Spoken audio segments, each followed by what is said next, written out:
Hi,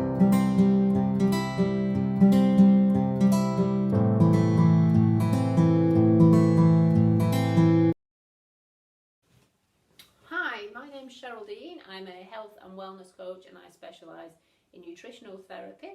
And today I want to talk about how we can improve your health through eating a range of different foods. And I brought along a friend of mine here who is going to help me explain this a little bit better, a little bit clearer and a little bit more enjoyable for you. So let's start with the king or queen meal of the day, breakfast. So Hazel, can you tell me what you've had for breakfast this morning? Yeah, I've had wholemeal toast with raspberry jam. Okay, so this is a typical kind of breakfast for the Western world. We all like toast, we all like jam. The problem with this meal to start the day is that it's imbalanced in that it's high in sugar and complex carbs. It doesn't contain any proteins or any fats. And the reason this is important is that carbohydrates are like fuel. It's like putting petrol in a car, and in order to use the petrol we need to move. Protein, or quality proteins, are things like eggs, fish, meat, legumes, so lentils and chickpeas if you're vegetarian, and fats like avocado, nuts and oils.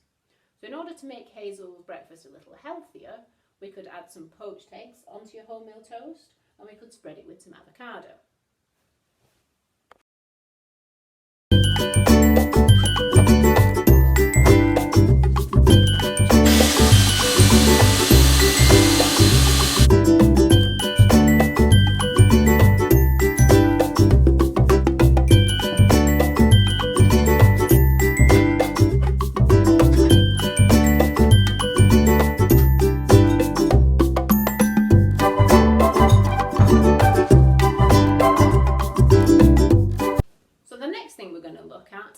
Snacks and how to balance our blood sugar levels.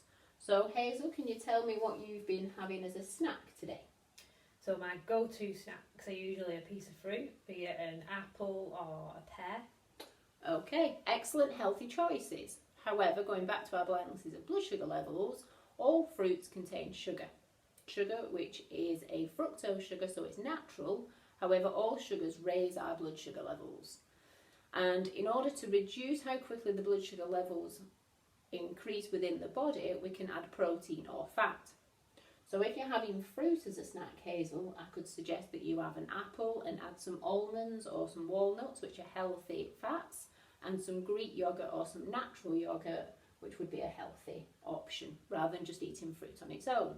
So it keeps our blood sugar levels stable, so we don't have any spikes, peaks or troughs, and that we'll stay fuller for longer. The third healthy fat we're going to look at is oily fish.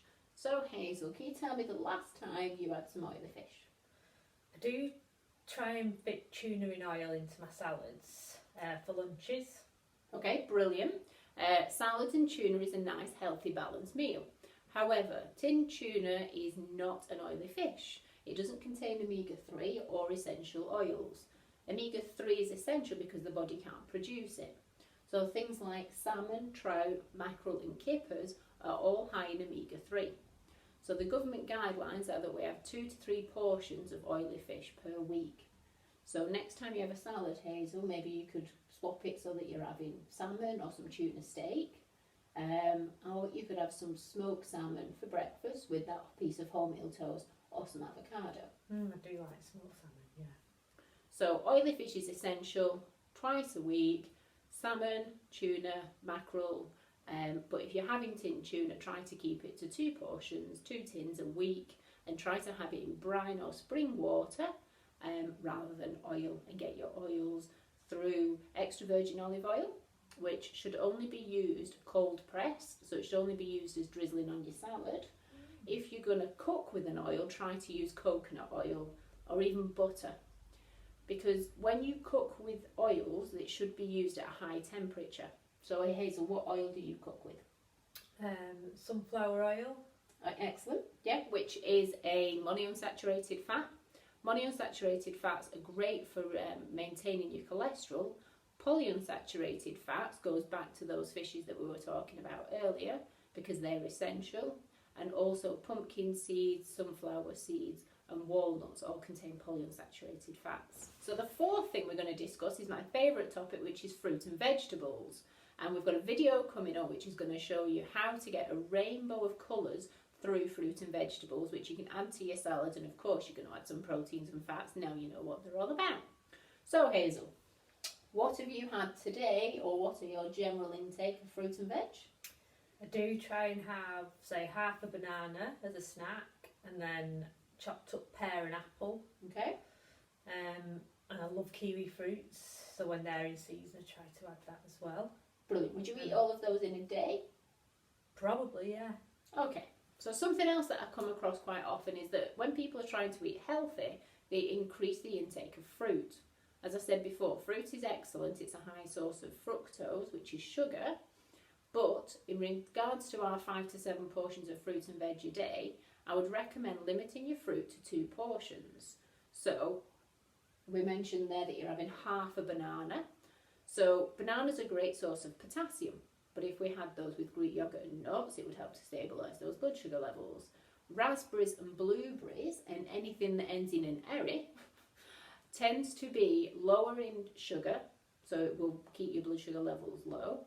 And anything that is a more tropical fruit, like mango, banana, pineapples, any other tropical fruits that you can think of, Hazel? Papaya? Papaya, excellent. They're all high sources of sugar. And then we have anything like apples and pears, which tend to be medium in terms of the blood sugar level and how quickly they raise within the body. So if you stick to raspberries, blueberries, cherries, they're the lowest in blood sugar. 2 dates, just FYI, 2 dates is the same amount as having an entire punnet of strawberries. That's how low in blood sugar they are. If you want to increase, so let's say for example you look like you do quite a bit of exercise, Hazel. So if you were to go for a run, then something like a banana half an hour before would raise those blood sugar levels, so it would give you the energy for doing a 60-minute run. An apple, a pear, an orange are all considered 1 portion. So portion size is the next thing we're going to discuss while we're talking about that. So an entire punnet of blueberries, raspberries and strawberries is the equivalent of 1 portion. If we were to look at an apple, a pear or an orange, one of those is a portion. And you mentioned kiwi fruits, an excellent source of vitamin C, but at that size, so 2 kiwi fruits, 2 plums and 2 tangerines is 1 portion. So I would recommend, Hazel, that you stick to 2 portions of fruit a day and the rest come from vegetables. Which leads me on to this next video, which is all about how to create a nice plate of rainbow fruit and veg.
Water, Hazel, are there any other drinks that you tend to consume on a daily basis? I must admit I really do like my coffees. Okay. So I drink 2 to 3 cups of coffee a day. Excellent, I'll just stop you there. So in terms of coffee, 2 coffees a day will provide you without a diuretic, basically. So it's not going to start dehydrating you. If you can, try to get the finest coffee beans rather than having instant or granule coffee. And if you have decaffeinated coffee, then that will help to hydrate you, because obviously you're putting some water in there. So other than coffee, Hazel? I've been thinking about doing some green smoothies, but I'm not sure where to start. Okay, smoothies, juices, very popular, especially when it comes to talking about detox. Now, spinach, cucumber, courgette are all high in hydration. So we've got a brilliant video that will just show you my favourite smoothie that I tend to have every morning, which contains spinach, cucumber, ice, ginger and lime.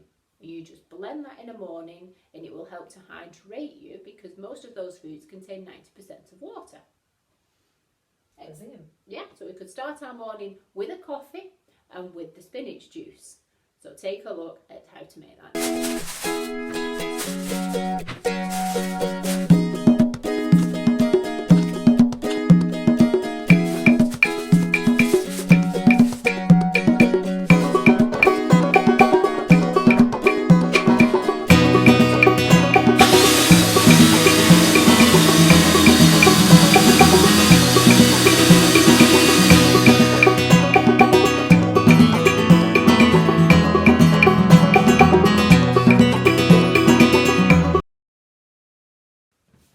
Okay, so I want to finish with the final point about a delicious dessert. Everybody loves a sweet treat, but if we're trying to watch our waistline or we want to feel a little bit better about ourselves, then I've got a delicious recipe coming up, a blueberry and chocolate ice cream. Indeed, it contains blueberries, chocolate milk, ice and a little bit of yogurt. So if you like a sweet treat, continue watching and look forward to eating this delicious ice cream.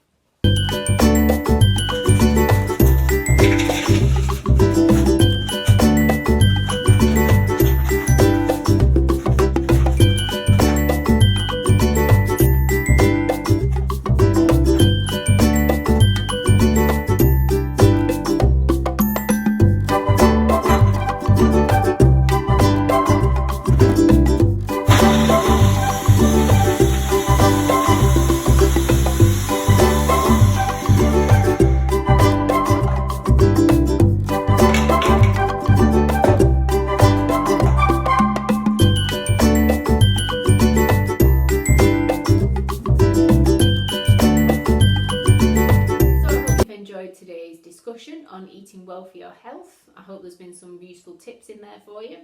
If you want to download any more delicious, nutritious and healthy recipes, you can go to my website, which is www.sheraldinecoaching.co.uk. You can also follow me on Instagram, CD Wellness Coach, and if you follow the link to the bio, you'll be able to download a brilliant immune boosting recipe pack. I will leave my contact details, my email and my phone number if you would like to book any more consultation, you'd like any more advice on any nutritional therapy issues. Take care and see you soon.